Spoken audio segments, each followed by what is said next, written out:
Après avoir vu le sens de variation des fonctions usuelles, nous allons voir une fonction usuelle particulière qui est la fonction affine.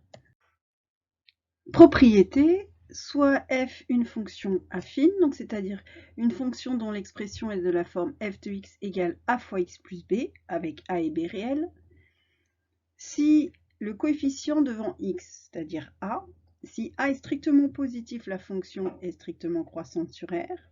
Si a est strictement négatif, la fonction est strictement décroissante sur R. Et si a est égal à 0, la fonction f est constante sur R. Voyons deux exemples. On considère la fonction f définie sur R par f de x égale moins 5 fois x plus 2. F est une fonction affine. On a a qui est égal à moins 5 puisque c'est moins 5 qui est multiplié par x et b qui est égal à 2.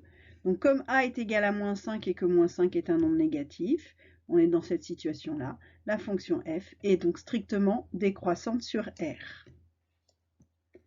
Deuxième exemple, on considère la fonction g définie sur R par g de x égale x moins 2 sur 4 et on nous demande un encadrement de g de x.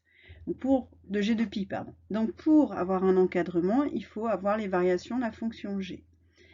Or, la fonction g, si on développe x moins 2 quarts, c'est x sur 4 moins 2 sur 4, c'est-à-dire x sur 4, c'est x fois 1 quart, et 2 sur 4, c'est 1 demi, donc cela donne x fois 1 quart moins 1 demi.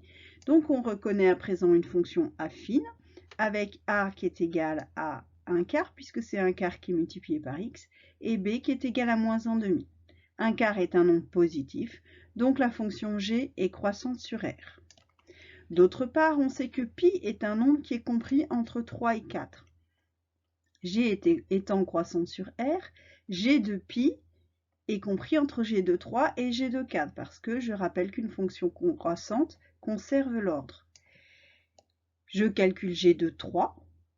G de 3, c'est 3 moins 2 sur 4, donc ça fait 1 quart. Et G de 4, je remplace x par 4, c'est 4 moins 2 sur 4, ça fait 2 quarts, c'est-à-dire 1 demi. On en déduit que l'image de pi est un nombre compris entre 1 quart et 1 demi.